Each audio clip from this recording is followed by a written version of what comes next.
Hello, my name is Samantha Karrazin, and today I'll be presenting to you my presentation and research on the anti-corporate activism movement.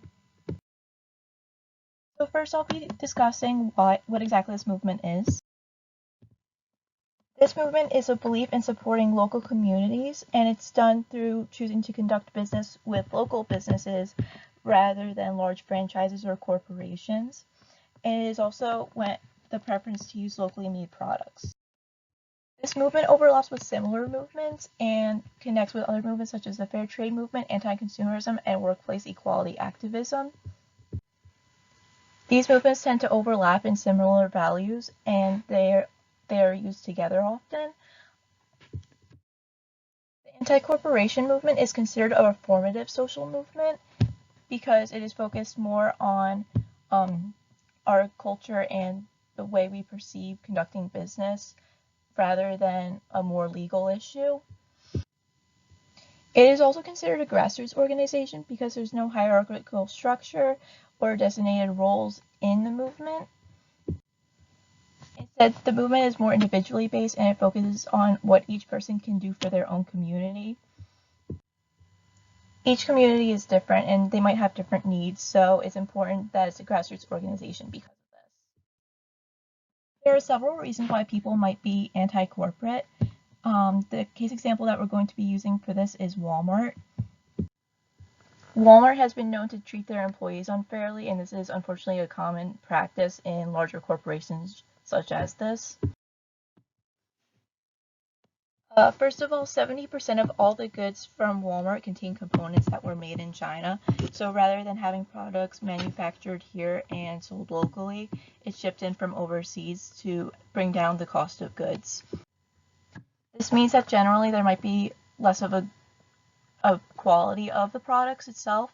Additionally, it does take away from potential employment opportunities here in the United States.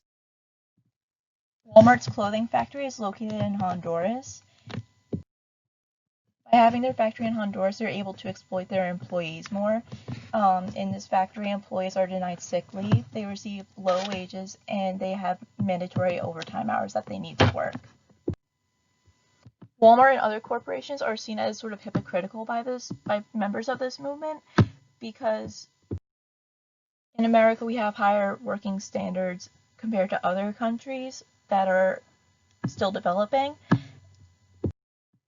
And because of that, Walmart is able to conduct business overseas and exploit the employees out there because they can't do it here, and it's seen as hypocritical. Additionally, in their retail sector located here in the United States, they have received complaints from employees as well about unfair treatment. Some of this includes gender discrimination, poor health care plans, and including the fact that some full-time employees are even unable to receive the health care plan provided by Walmart. Walmart also pays low wages here in the United States, and employees are injured on the job here and they may not receive the correct compensation that they may want. This visual image explains a bit more about why people in the anti-corporate movement choose to shop the way they do. One of the things that I found the most interesting about this was that several of the most popular reasons mentioned were about the quality or diversity of products. With large corporations, for example, Walmart, it's the same products that are sold in every store across the country, and shopping at smaller local businesses will give you a bit more diversity and selection. This image also explains that 40% of people want to support their local businesses and their community through that. Additional to retail, corporations are also taking over the agriculture and grocery industry. Large chains of supermarkets want to purchase their meat, dairy, and produce products at lower cost in bulk because they have so many stores with that can hold a large supply.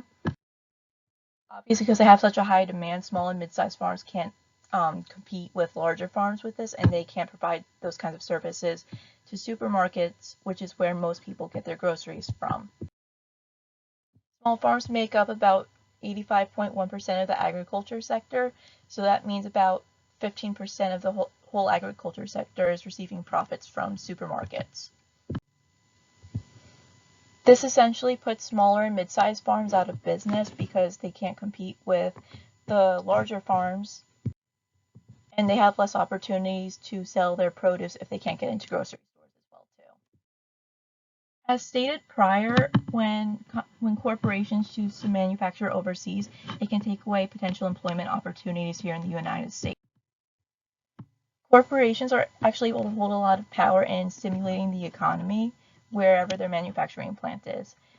This example that we're going to use is Volkswagen. In early 2008, Volkswagen was looking to add a manufacturing plant in the United States and essentially narrowed it down to 2 locations, one in Alabama and one in Tennessee.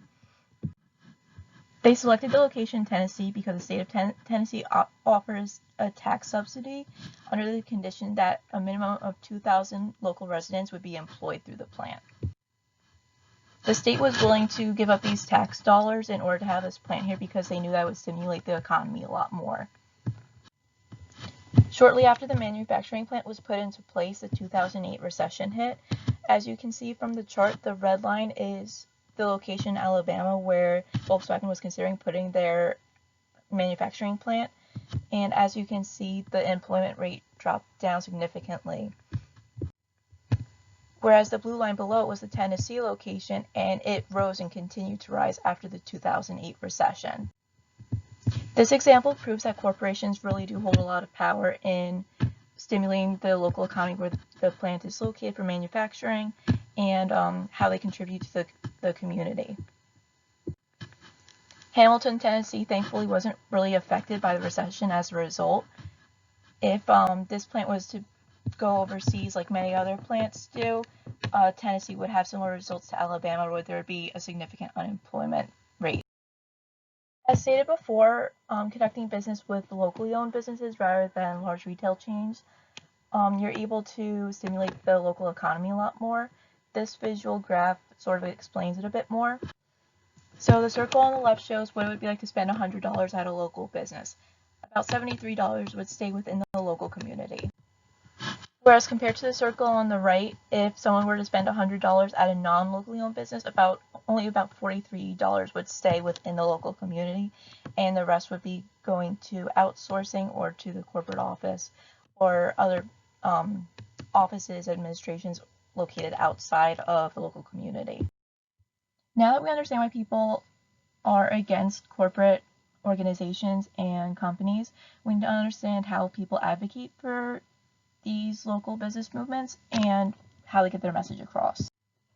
In the 1980s was the first modern movement against anti-corporate. People were having protests and boycotting against the company Nestle. At the time, Nestle was pushing infant milk products to be sold in underdeveloped countries through heavy marketing there, and the products weren't necessarily needed. And additionally, it was too expensive for people in developing countries, and they were exploiting people through that. In 1999, the city of Seattle hosted the World Trade Organization meeting, and protests eventually escalated into riots there against this organization. People were against the World Trade Organization along with they were against corporations, and there was also people advocating for the fair trade movement and equal workplace opportunities and other similar movements that intertwine with this movement as well. The events happened at Seattle became globally recognized. There was also protests later on for the same cause in Washington, D.C., London, and Genoa, Italy. There are several different ways that people are advocating for this today. One of which is boycotting certain products that were made overseas or retailers that are bigger chain corporations and instead choosing to put their money towards smaller businesses or better quality products.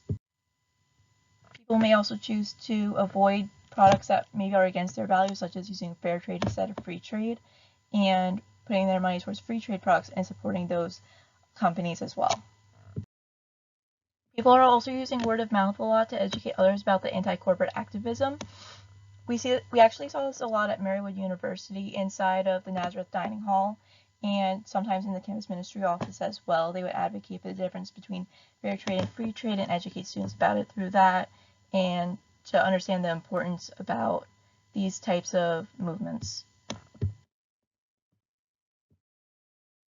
One of the additional ways that people advocate is around the holiday season, one of which is Buy Nothing Day, which replaces Black Friday. So as a form of protesting corporations, instead of joining in the Black Friday sales and going Black Friday shopping, they just stay at home and choose not to spend their money.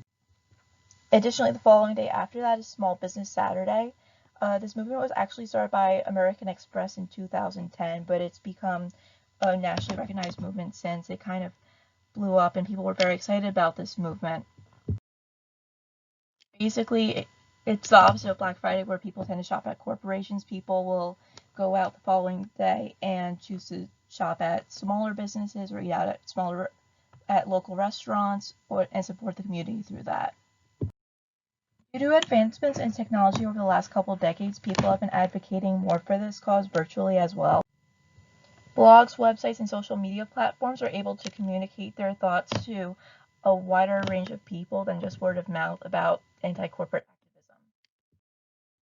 Some people also view it as a network opportunity to collaborate with other people who also follow this activism and exchange ideas about it or different ways to support local businesses. There are also websites such as Redbubble and Etsy that allow people to sell their artwork to a wider platform, and it gives more power to individuals rather than corporations on the ability to buy artwork and those types of things online. And social media has become an easy and frequently used tool by businesses to market their business to local communities and get their message across to more people within their local community.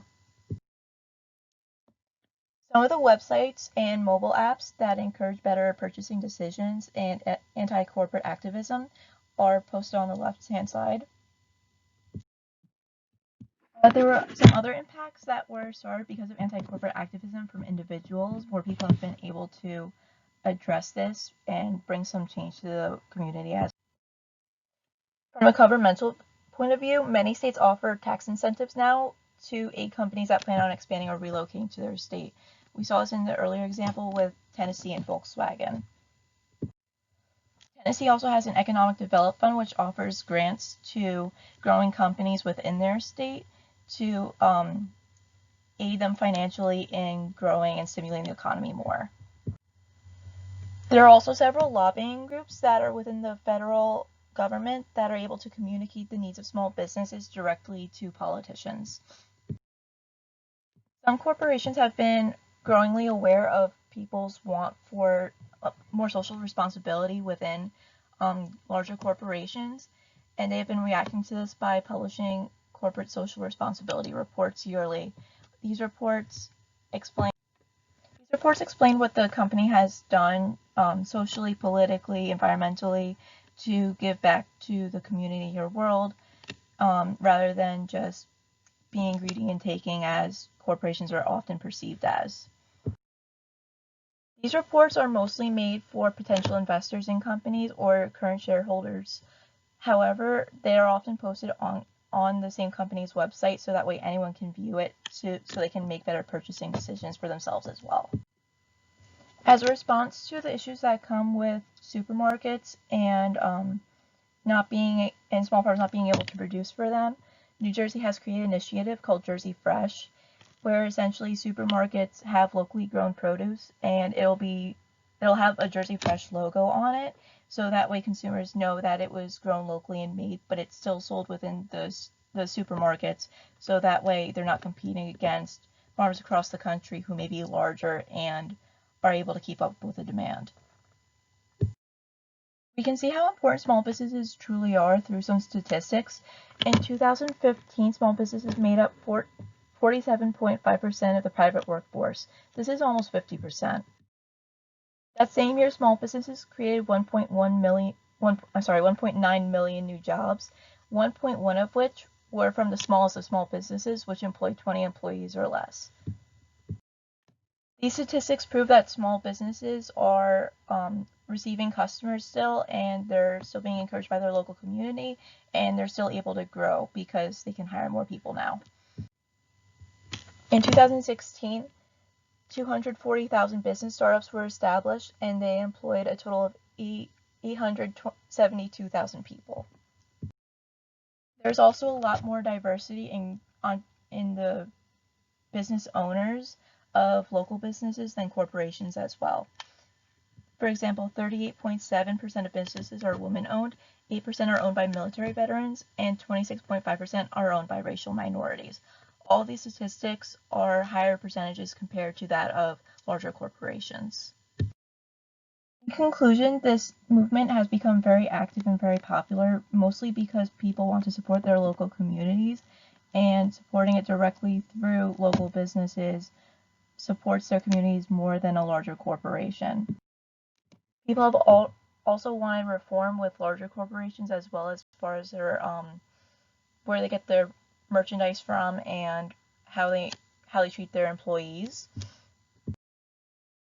Although there is a growing group of people who are anti-corporation, corporations unfortunately won't be going away for a long time. There's still a lot of demand for corporations as well. If there is corporations, for example, such as Volkswagen, that actually stimulate the economy that they're also located in, it will do a lot more to benefit the community, and a lot of people would like to see more change such as that as well. I think it's also really important to note that this movement also overlaps and interlinks with other movements similar to it, such as anti-consumerism, people who want to advocate for better working conditions and fair trade, because all of these things are very important for a society to hold up its values, and having these things interlinked together just shows how important this movement is. Thank you.